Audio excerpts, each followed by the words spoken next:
咁呢個其實就係我所講嘅平安鐘個 case 啊，老人服務嗰個挑戰咁樣。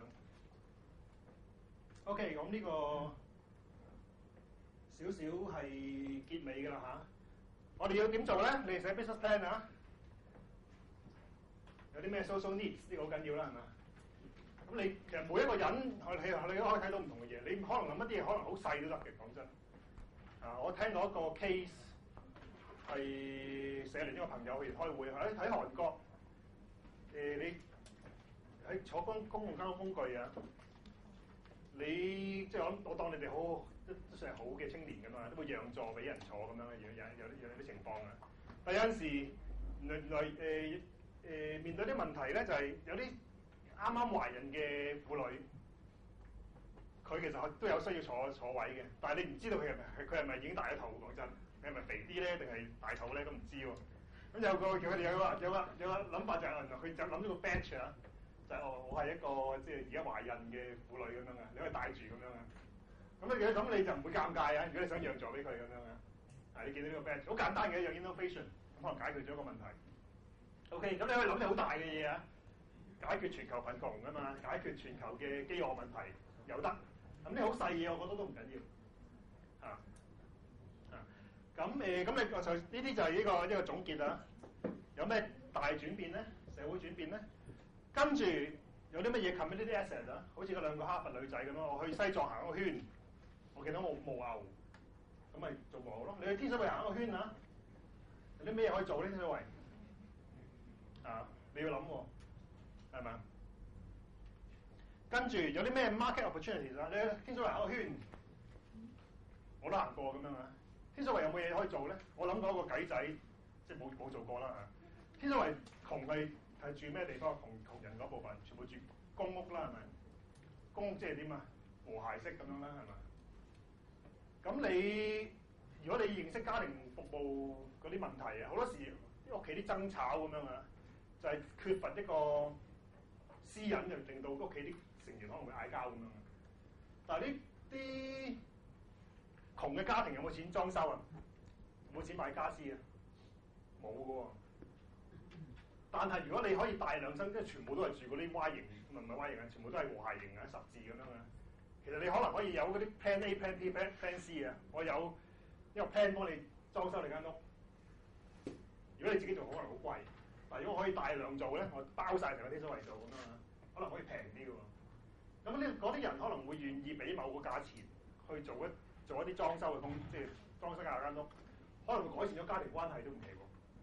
呢個係真實㗎，因為有啲則師去幫嗰啲私樓入邊嘅住戶，就係做咩 project 咧？就幫佢哋佢好細嘅生活空間啊，小朋友做功課啊，邊度睇電視啊，乜嘢黐埋一齊咁樣。咁啲則師好開心啊！咁細空間我可以點樣畫個則出嚟，令到佢哋即係每人都有自己嘅空間咧咁樣啊。跟住嗰啲又有呢個某間家私公司咧，就肯捐啲家私出嚟咁樣啊，會變做咗咁嘅 project。天水圍可唔可以做到咁嘅 project 咧？我朋友就話：你應該諗呢樣嘢喎！我哋跑中山啊，問到啲最平家私可以，即係如果做到呢個件數嘅話咁嗰啲家私可以平到幾平啊咁樣啊？有冇辦法可以幫到好多天水圍嘅家庭啊，改善下佢嘅生活環境啊咁樣啊 ？OK， 咁你要睇下有冇 market opportunities。跟住咁你個 innovation 係咩啦？你諗下你嘅 innovation 係咩嘢嚟？有啲好 obvious 嘅，有啲冇 obvious 嘅。Innovation 當然係一個好大學問啊嘛，你有 product 有 process 嗰樣嘢啊，咁呢度唔會詳細講到啊。OK， 咁你有咗呢啲嘢之後咧，你要 combine 埋佢一齊啊？點 combine？Hidden asset 點 combine with 個 market？ 呢啲中年失業婦女就可以 combine with 呢個培育員嘅 market 啦，一拍即合啦。Alpha 6製衣廠啊，啲舊嘅製衣工佢哋嗰個有呢個 skills， 跟住去我哋揾呢個市場，香港開製衣廠，個 combine 原來好難嘅喎。頭先嗰位朋友講啊，原來佢負責做嗰個廠長啊 Ada， 就花咗好多現代管理嘅方式咧，就去將呢啲現代管理，因為佢做啲貨唔可以差嘅，寫企成日俾人覺得質素低啲唔緊要啦，寫企啊嘛咁樣啊。唔可以咁樣做嘅，佢哋嘅 Alpha 6，佢哋做啲嗰啲製品咧，係淨同意大利嘅手工藝品競爭啊嘛，你質素差少少都唔得嘅，佢要好高質素嘅。咁佢變好大嘅 challenge 啊！即係 Elpis 有個老闆啦，但係另外佢嘅廠長啊 Ada 係好重要嘅一個角色嘅，就係 Ada 一手一腳將呢啲咁嘅嘢唔同嘅資源、唔同嘅配件啊冚埋一齊啦。咁佢個工作就係喺呢個 case 入面咧，佢就係個 social entrepreneur。雖然佢唔係大老闆去俾錢去開間廠嘅。OK， 咁變咗啦，即係咁你要諗啦嚇，你寫個 business plan up 下啫咁啊，唔係咁諗嘅，你要諗埋啊，我係咪真係一個 social entrepreneur去做呢樣嘢咧？咁最終個 message 咧，我會覺得咧，就係、我哋研究咗好多社會企業家嘅例子㗎嘛。我呢度冇乜點講啦，但係阿陳健文老師講我哋有本書啊，《How to Change the World》。咁書入邊就講咗好多例子啦。通常佢哋點解會肯去搞，即係肯，大家都可能好願意去做添啊。但係通常成功咧，唔會話一次啫成功。通常點樣啊？通常都會好多 failure，可能試3次、第4次先成功，好比皆是啊。一般人試就失敗咗算啦，出去打份工算啦。但係通常嗰啲成功嘅社會企業家就咩？因為呢樣嘢佢好想解決啊。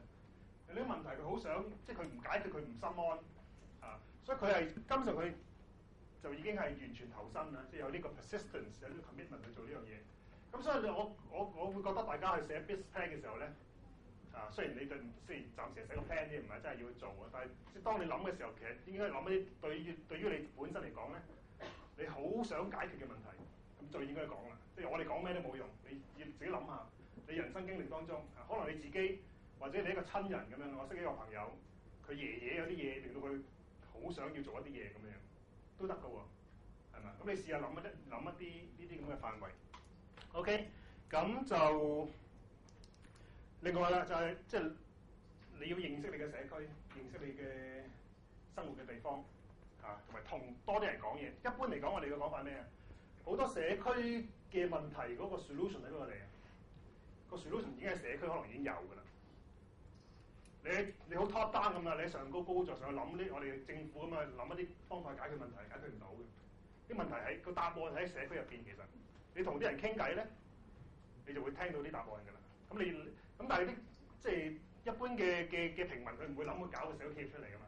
但係你聽咗啲意見咧，你就可以諗啦。即係有一個好出名嘅 case 啊，就係一個喺非洲做扶貧嘅。佢話佢乜都唔做啊，佢每一次去一個新嘅地方咧，佢就去農村揾100個人傾偈。佢唔諗佢做咩生意先嘅，總之就係同100個人傾偈，聽佢哋啊點生活啊，有咩困難啊，咁我先至再搞頭先講嗰啲啊 treadle pump 嗰啲泵水器啊，嗰啲 drip irrigation 啊，嗰啲滴下嗰啲灌溉器啊，全部都係咁樣諗出嚟，啲電燈啊各樣嘢啊，咁佢點諗出嚟啊？唔需要諗，佢就去同100個人傾偈，去揾呢啲嘢出嚟。OK， 咁我今日係到呢度為止，咁我哋有15分鐘到嘅討論嘅，咁多謝大家嚇，大家可以諗一諗。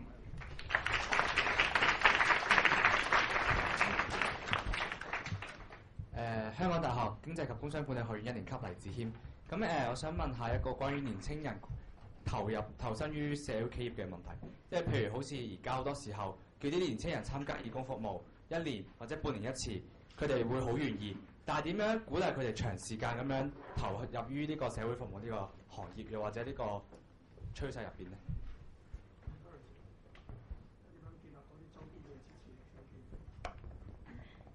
當越嚟越多成功例子出現咗嘅時候，咁多啲青少年可能會願意做呢件事情啦。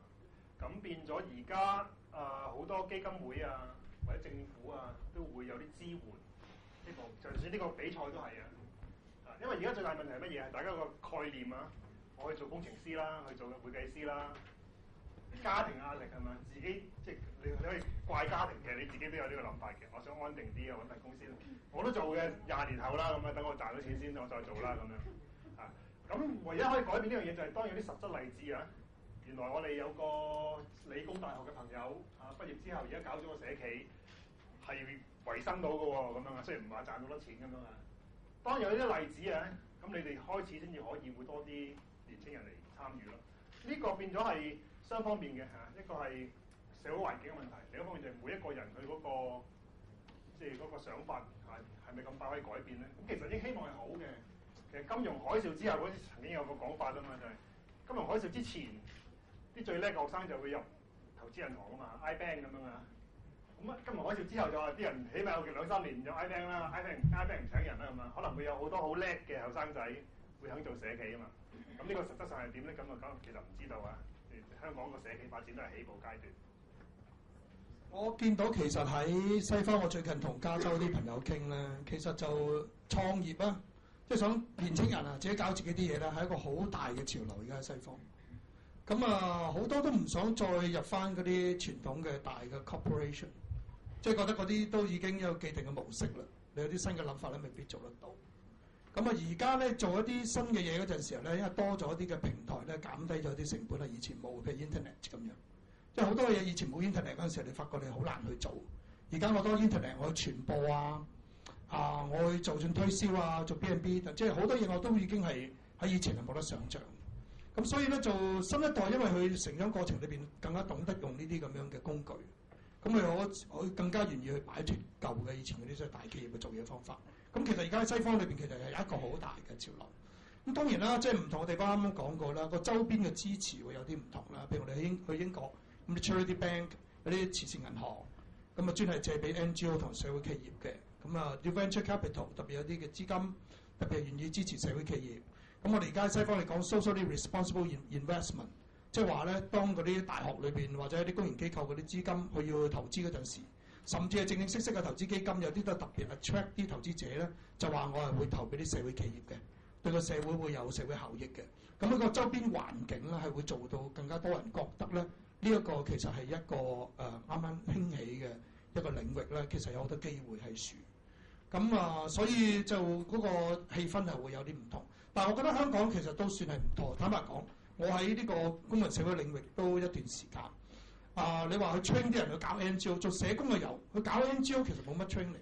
但係你睇我哋而家有呢啲咁嘅比賽，年年有啲咁嘅 forum 啦，其實呢個都香港嚟講都算係喺兩岸三地啦。我覺得其實都係有唔錯嘅一啲嘅周邊嘅開始有呢啲咁嘅支持喺處。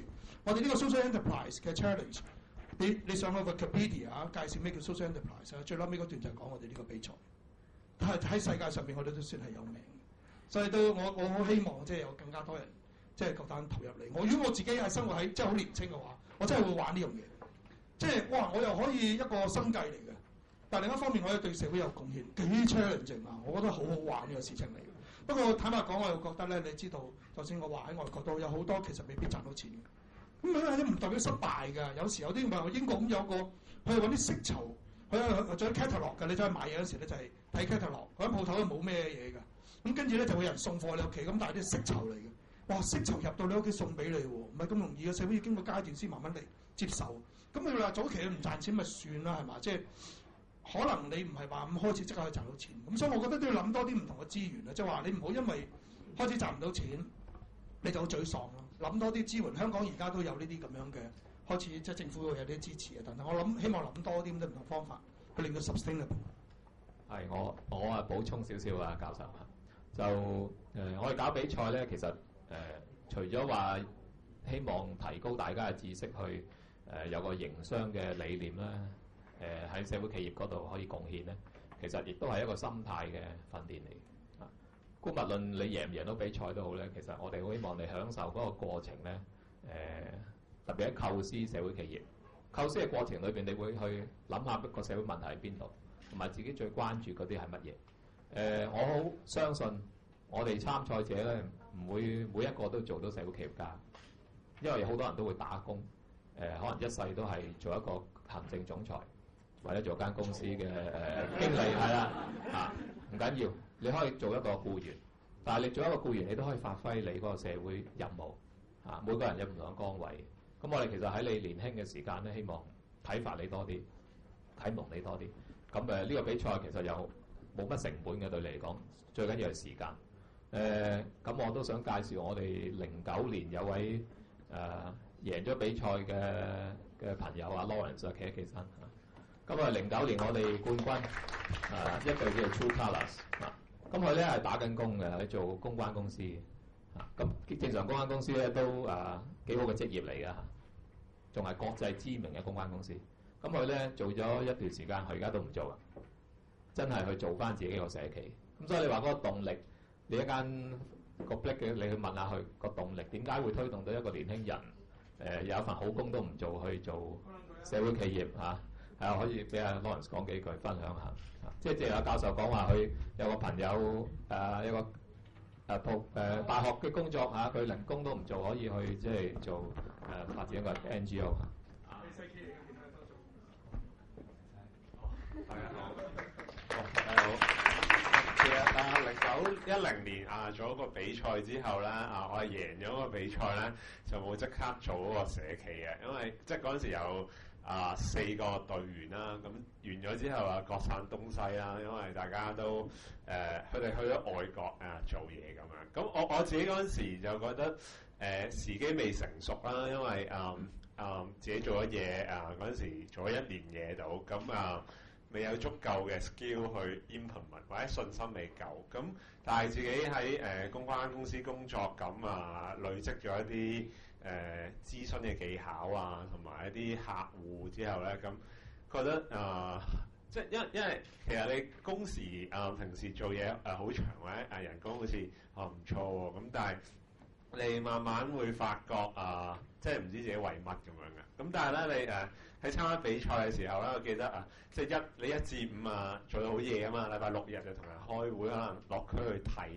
一啲問題或者研究嗰個 business plan 反而你會更加即係投入同埋用得翻你自己嗰陣時即係讀又好或者你做嘢 professional skill， 咁係一個幾開心嘅事情咯。咁如果可以結合到又有生計，又可以用到你學嘅嘢，咁perfect 啦。咁我而家社企係咩嚟㗎？講啦。其實嗰陣時就係幫啲少數族裔嗰啲才藝表演者咧，就做啲轉介服務嘅，即係好似一間 agent， 即係譬如做公關公司，我哋平時咧就會成日都收一啲 model 公司表演公司咧 send 啲嘢嚟 match 嘅。咁我覺得其實即係因為落區睇嘅時候咧，就發覺少人係做呢樣嘢嘅，即係就算佢幾叻都好，嚟到香港都係做啲低技術啲嘅工作。咁我就做呢樣嘢咯。不過嗰陣時就因為啱啱出嚟做嘢 push 唔到呢樣嘢，咁我而家創業其實都係一間公關公司，咁呢個係 part of 個 service 咯。咁另外自己嘅 service 就係幫即係啲社企咁做推廣咯。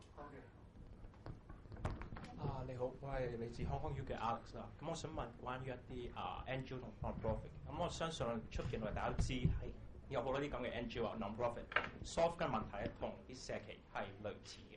所以我想問2個問題。第一咧係喺而家嚟講咧，喺 NGO 同社企嚟講有冇咩衝突或者合作機會？咁第二個問題，長期嚟講咧，我哋係咪希望社企可以取代啲 NGO 咧？唔該。我自己都好認識好多啲社福機構啦，咁我自己本身咧就會覺得兩樣嘢係冇衝突嘅，係互相互補添。即係我哋幻想社企可以完全取代我哋嘅社福機構，我覺得係唔啱嘅，因為都有啲咁嘅討論嘅。外國就話唔好再做救濟啦，全部做社企啦。咁呢個係我相信唔可能發生，理念上亦都唔好，因為好多事情係即係用市場解決唔到嘅，呢個絕對係嘅。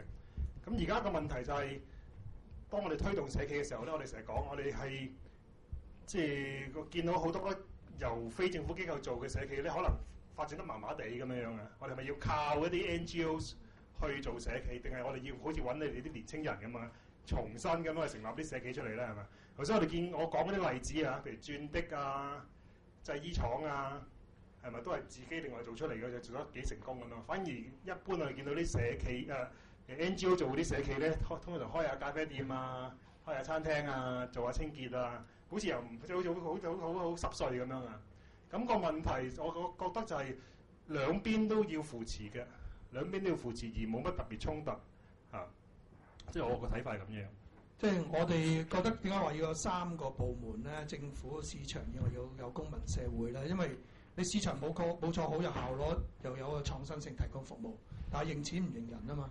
所以市場裏邊如果弱勢嘅人嘅話，去到弱到個地步，根本冇人付起錢嘅話咧，就係靠市場靠政府都唔得㗎啦。咁咁啊需要有呢個第三部門，即係有 NGO 去提供服務。但 NGO 個提供服務，除咗俾弱勢之外，亦都有啲精神咧喺市場做唔到嘅。譬如話喺過程裏邊，佢會用好多義工啊，俾到好多參與啊嗰啲咁樣，唔係純粹講效率啊啲咁樣。咁政府同市場咧都會好講效率啊等等嘅。咁所以NGO 亦都有呢個咁嘅功能，俾人喺呢個過程裏面去參與啊。咁問題就係 NGO 好多時候咧，佢過往嘅運作模式咧都係好靠捐款或者政府資助。咁長遠嚟講，對一個政府嚟講咧，咁樣單方面咁樣資助咧，亦都有時候會係唔 sustainable 嘅。咁亦都好似我昨日所講，有時候要加上一啲嘅物質嘅刺激等等咧，其實啲人會更加有動力去解決啲問題。咁所以我哋先要慢慢開始思考下點樣將 business 同埋呢個傳統嘅 NGO 啲嘢可以混合起嚟，等到佢又唔會話完全依賴晒單方面嘅政府嘅錢，自己可以 generate 啲 income 出嚟，甚至呢個過程裏邊都產生啲正面嘅社會價值嗰啲咁。所以我哋就尋找緊一個中間點喺處。咁但係我哋覺得純粹全部靠晒市場唔得嘅，全部靠晒 NGO 嘅話，有個問題咧就係個資源會有好大嘅問題，甚至係嗰個創新性亦都未必係好高，因為政府好穩定啊嘛。香港嘅 NGO 70%嘅經濟來源係嚟自政府，所以有啲時候令到佢唔會諗好多新嘅方法，穩穩陣陣就算啦咁。但係個社會變化好快噶嘛，新嘅嘢會出嚟噶嘛。咁好似我啱啱講緊，譬如話新嘅嘢，有啲人唔會諗佢。我好贊成就係話揾啲白人傾偈下，其實你喺身邊裏邊咧留意下啲人面對嘅問題，其實已經引起好多 business 嘅思考㗎啦。譬如話我自己個媽媽佢話因為中風，所以咧你會覺得叫親好唔方便。呢個幾好嘅開始，你諗到係好具體，有啲服務係冇做。好似我就講嗰啲人所謂中年嘅老人家年青老人家等等，佢好多需要嘅社會係唔知嘅，但其實有嘅。譬如我觀察身邊啲朋友就咁啦，50幾歲。其實好想再拍拖結婚嘅，佢離咗婚。喺美國咧，我啲朋友50歲成日出去蒲啦，即係成日都有好多機會咧，因為大家好接受咗你會離婚、會結婚，因為第一婚姻係等於打網球嘅熱身嘅啫，佢哋話唔算㗎嗰場。第二次結婚嗰個先理真㗎，先至係落場理真㗎。咁所以佢對佢嚟講，佢第二個市場即係第二次嘅婚姻嘅市場好大㗎，大家都會再尋找。香港啲人就怕醜啦。咁又唔知點咁，但係其實如果你話你有個中介嘅婚姻服務，淨係俾40歲以上啲人先參加得嘅，係嘛？就唔係好似而家咁樣我參加呢啲 Table for Six，會唔會嗰班後生仔睇唔起我咧？去到好似戇居咁，我40歲女人係嘛？或者50零歲男人咁。但係如果你話我呢個唔係個40歲以上先準參加㗎，好似台灣有個組織就唔知社企，黃昏先係最靚㗎嘛，即係你從個天嘅顏色講，黃昏係最靚嘅。咁樣搞一間公司黃昏最美嘅 matchmaking 嘅公司，咁可能有個市場好大，幫緊啲人。我身邊就有呢啲人，有就係啲人。因為我中年啊嘛，所以我咪見到呢啲咯。咁其實你應該係同你真係，我好贊成嗰個㗎，或者白人傾偈嗰啲咁樣嘅。其實你已經喺身邊好多人同你傾過偈㗎啦。你觀察下佢啦，喺生活裏邊面對咩問題，嗰個可能係商機嚟。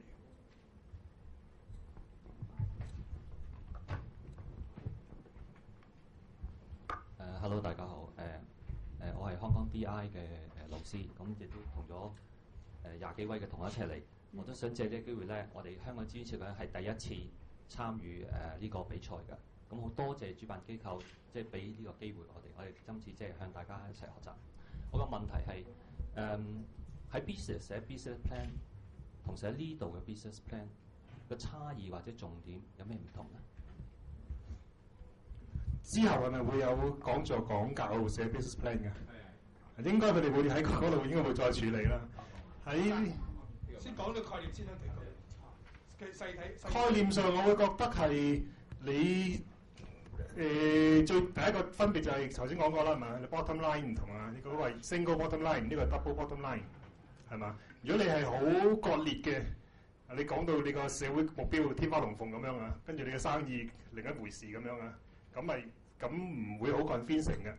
所以我會相信啊，嗰個你點樣將啲嘢 blend 埋啊，點樣將啲嘢黐埋一齊，嗰個好緊要。頭先講啊 ，production consumption 啊，社會目標啊，經濟目標嗰啲嘢點樣擺埋一齊，而係令到人哋覺得你係唔係單單為經濟咁啊，而係為到個社會目標去做嘢嘅。咁呢個我覺得好緊要啦。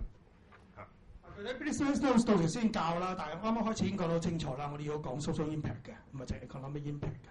亦都我好實際嘅，我會覺得你諗緊嗰個收益嗰陣時咧，真係一個好現實嘅狀況裏邊咧，你諗嘅唔係純粹淨係顧客裏邊揾到錢，呢個當然你要長遠要諗啦。但係喺個開起步嗰時，仲有其他嘅資金嘅支援㗎嘛，係嘛？呢個比賽會有得獎資金，政府有啲錢㗎嘛。你純粹嘅 business 你係唔會攞到呢啲錢，因為你有 social enterprise 啦，可能到社會呢啲支持社會企業嘅錢。所以你喺嗰個設計成個 business model 等等咧，係會有分別嘅。但係最基本開始嗰時咧，就一定係因為我哋仲要講埋個 social value。喺呢啲裏邊，我亦都因為我參加好多嗰啲社會企業比賽裏邊，我都想提多一樣嘢。雖然我唔會講 business plan，因為我唔係嗰啲專家嚟。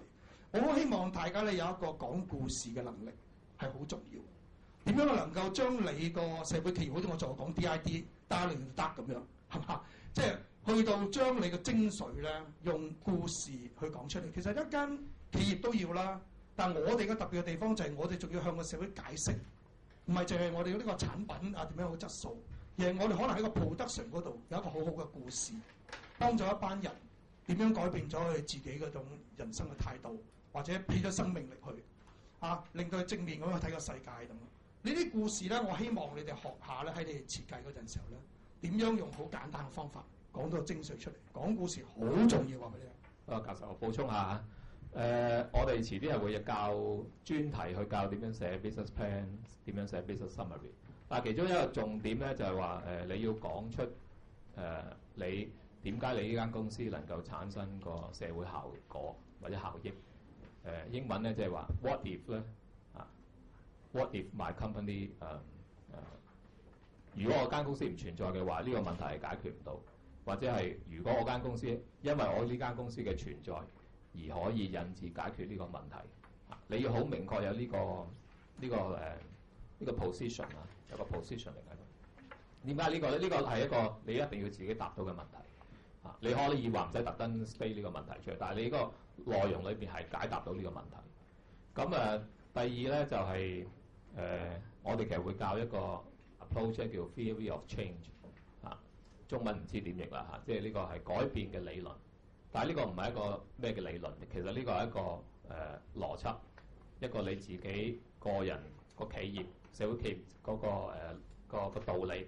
究竟你投入嘅資源，你嗰個過程同埋你產生嘅一啲嘅 output input process 或者係 activity 咧，跟住 output。而帶來嘅一啲叫 outcomes 咁嗰個 outcomes 究竟對個社會產生咩 impact？ 呢個係一個都幾有系統化嘅一個分析方法嚟嘅，嚟到去評核咧你個社會效益喺邊度。咁我哋咧係今年都特別着重呢個環節去培訓大家係點樣去發展呢個 social impact theory of change 咧，係要教你哋，同埋一定要寫落去嘅。如果你唔寫落去咧，評判唔會俾分你嘅。咁我解答咗個 Joseph， 即係關於參加比賽個 business plan 嘅問題。咁其實你個問題有兩個意義嘅，即係話究竟實際做生意嗰個 business plan 又點咧？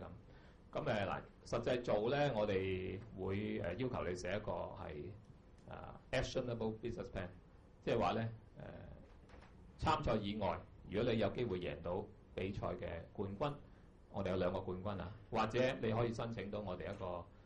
我哋中文大學有個 iCare 嘅基金咧，係會俾10萬蚊